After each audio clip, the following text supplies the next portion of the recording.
Tahu jiwa itu apa? Jiwa itu cahaya. Dan siraman jiwa juga cuma satu, cahaya. Ceramah seperti ini tidak menyirami jiwa. Ceramah saya ini hanya membangkitkan pikiran kalian supaya sadar bahwa jiwamu yang terbuat dari cahaya itu perlu makan hari ini, perlu nutrisi. Dan selama ini kita abaikan. Maka jiwa itu disebut yatim.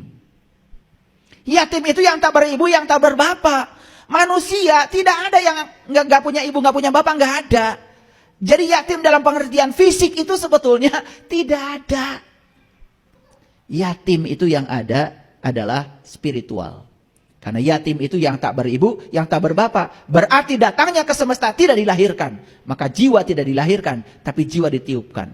Makanya mentelantarkan yatim, sebetulnya mentelantarkan jiwa kita sendiri. Coba kalian sholat. Ketika sholat, sibuk saja dengan gerakan-gerakan sholat. Sibuk dengan bacaan sholat. Sementara jiwamu merana. Sama sekali tidak dikasih nutrisi ketika sholat. Maka lihat, Quran tentang yatim. Ayat tentang yatim. Kan ada yang di Quran surat Al-Ma'un. Waktu cerita sholatnya yang tidak khusyuk. Betul? Coba. Ara'aital ladzi yukadzibu biddin, fazalikal ladzi yad'ul yatim, wa la yakhuddu ala ta'amil miskin, fawailul limusallin. Jadi orang itu disebut celaka sholatnya ketika dia mentelantarkan yatimnya. Itu ada kaitan, yatim dengan sholat itu ada kaitan. Kalau kalian sholat tidak memberdayakan jiwamu, itu sholatnya mentelantarkan yatim. Itulah yang disebut dengan pendusta agama. Makanya pendusta agama itu orang yang sholat, tetapi sholatnya itu hanya sibuk urusan materi, urusan fisik, urusan bacaan. Tetapi dia tidak tahu esensi sholat. Jiwanya tidak bisa mengingat Allah dan Rasulnya. Belum kenal, belum bersahadat secara sejati ke sana. Hebat ya Quran? Coba. Ara'aital ladzi yukadzibu biddin, celakalah pendusta agama. Fazalikal ladzi yad'ul yatim, mereka yang telah mentelantarkan yatim. Yatim itu adalah jiwanya sendiri. Wala yakhuddu ala ta'amil miskin, ya. Miskin, maka dia tidak akan pernah menjadi miskin. Miskin itu artinya orang yang tenang tentram, dari kata sakana yaskunu miskinan. Maka Nabi Muhammad kan berdoa, ya Allah, hidupkan aku dalam keadaan miskin. Kan gitu. Hidupkan aku bersama orang-orang miskin dan matikan aku dalam keadaan miskin. Hati-hati, miskin bahasa Arab beda dengan miskin bahasa Indonesia. Miskin dalam bahasa Arab artinya tenang, tentram, damai. Itu dari kata sakana yaskunu miskinan. Sukun itu artinya sudah mati, tidak bereaksi. Kalian kan masih tersinggungan, marahan. Belum miskin itu namanya. Jadi miskin dalam pengertian spiritual itu bukan kere, bukan gak punya apa-apa, tapi tenang, tentram, damai itu. Makanya Rasulullah minta dihidupkan bersama orang miskin, orang yang tenang, tentram, damai itu maksudnya.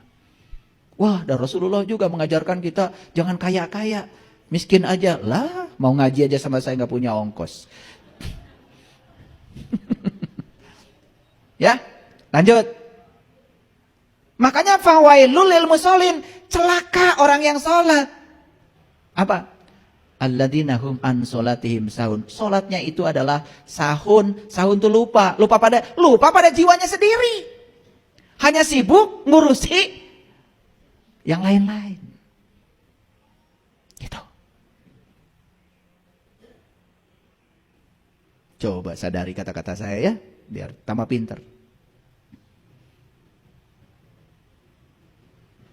Tahu sekarang pendusta agama?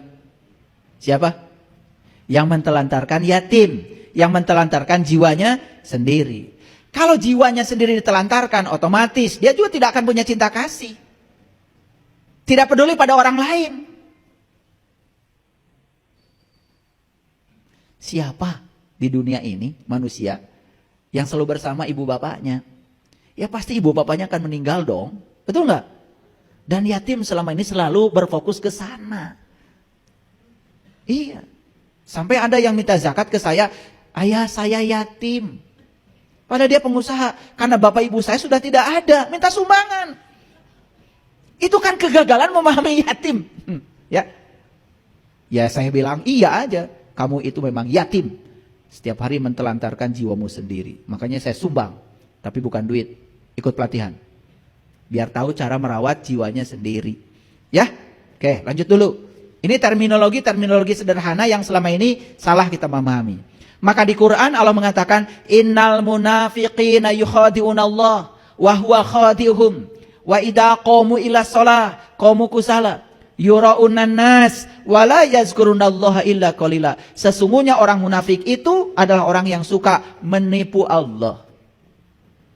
Siapa yang menipu Allah? Itu yang mentelantarkan jiwanya. Sehingga pada saat dia itu sedang sholat, jiwanya itu tidak memanunggal bersama Allah dan Rasulnya. Itu menipu Allah. Maka di Quran dikatakan, wa iza qamu ila sholah, qamu kusala. Dia sering sholat tapi sholatnya kusala. Kusala sudah jadi bahasa Sunda, keselan. Hayang buru-buru angges.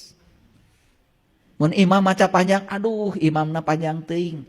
Makanya mau taraweh aja muter ya, cari imam yang paling pendek. Itu namanya kusala, keselan. Karena tidak bisa merasakan enaknya sholat.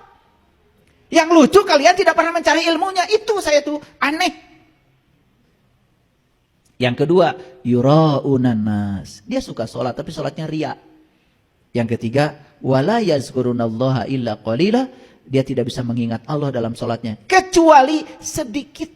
Yang sedikit saja ingat Allahnya itu munafik. Ini kalian yang gak ingat sama sekali. Gelarnya apa? Saya nggak tahu, belum menemukan di Quran. Karena yang munafik itu yang ingatnya sedikit.